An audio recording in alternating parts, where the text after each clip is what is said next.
ሰላም ሰላም ውድ ቤተሰቦች እንዴት ናችሁ? እኔ ያለው እግዚአብሔር ይመስገን፣ እኔ ጋር ሁሉ ሰላም። ዛሬም እንደተለመደው የአማርኛ ትምህርቶችን እየላችሁ መጥቻለሁ። ዛሬ እየላችሁ የመጣው የአካል ክፍሉን እንዴት እንደምንጽፍ ነው። የአካል ክፍላችንን በአማርኛ ጽፈን በእንግሊዝኛ እንዴት እንደምንቀይረው እያንዳንዱ የምናይ ይሆናል። ቪዲዮ እንዲደርሳችሁ ደግሞ ሁሌም ላይክ፣ ሼር እና ሰብስክራይብ ማድረግ እንዳይረሳ። እንዲሁም ኦንላይን መማር የምትፈልጉ ከታች ባለው ስልክ ቁጥርኛ እየገባችሁ በማንኛውም የሶሻል ሚዲያ አማራጭ ቀናችሁ የትም ቦታ ሆናችሁ በሚመቻችሁ ሰዓት መማር ትችላላችሁ። ዛሬ ቀጥታ ወደ ትምህርታችን እንሄዳለን። ከዚህ ስንጀምር ጸጉር ጸጉር ይላል። ይህን ወደ እንግሊዝኛው ስንቀይረው ስንል ኤስ ኢ ቲኤስኢ ሶስቶች ጸ ይባላል። ጉ ስንል ደግሞ ዩ ር ስንል ደግሞ አር ብቻ ማለት ነው። ስለዚህ ጸጉር ይላል። ይሄ ጸጉር። ከዚህ ጋር ደግሞ ግንባር ግንባር ይላል። ግንባር። ግ ስንል ጅ ናት። ን ስንል ኤን ናት። ባ ስንል ቢ፣ ር ስንል አር። አጠቃላይ ግንባር ይላል።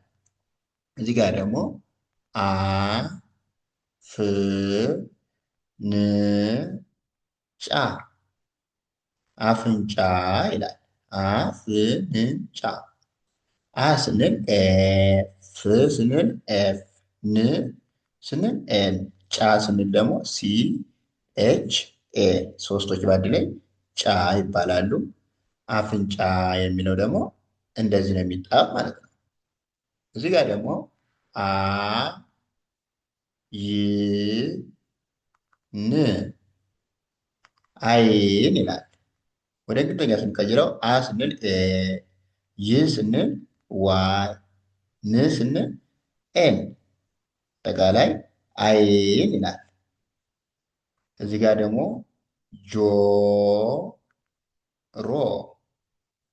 ጆሮ ይላል። ጆ ስንል ጂኦ ነው። ሮ ስንል አር ኦ፣ አጠቃላይ ጆሮ ይላል። እዚህ ደግሞ ጥርስ ጥርስ ይላል። ጥ ስንል ቲ አይ ማለት ስድስተኛ ፊደሎች አንዳንዴ አይን መጠቀም ስለምንችል ማለት ነው። ጥ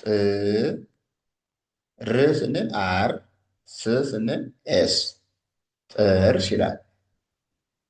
ስድስተኛ ፊደሎች ብዙ ጊዜ ተከታትለው ከመጡ አይን በማል መጠቀም እንችላለን። እዚህ ጋር ኦኬ። እዚህ ጋር ደግሞ ምላስ ምላስ ይላል። ም ስንል ኤም ናት። ላ ስንል ኤል ኤ፣ ስ ስንል ኤስ። ምላስ የሚለው ይሄ ነው ማለት ነው። እዚህ ጋር ደግሞ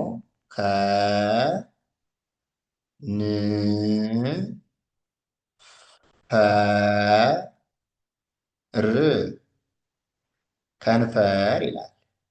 ከንፈር ወደ እንግሊዝኛ ስንቀይረው ከ ስንል ኬ ኢ ናት።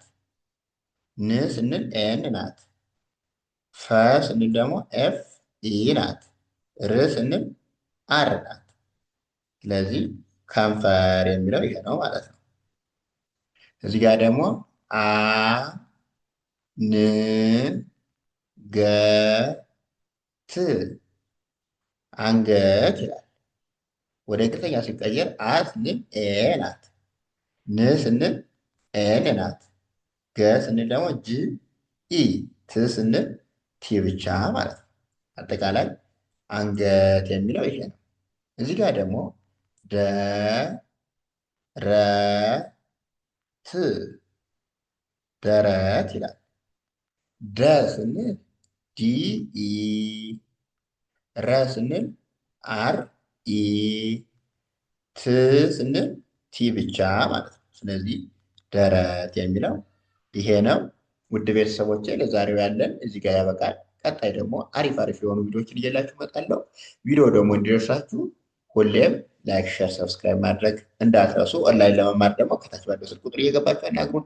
እናንተም በሚመቻችሁ የሶሻል ሚዲያ አማራጭ የትም ዓለም ላይ ሆናችሁ መማር ትችላላችሁ።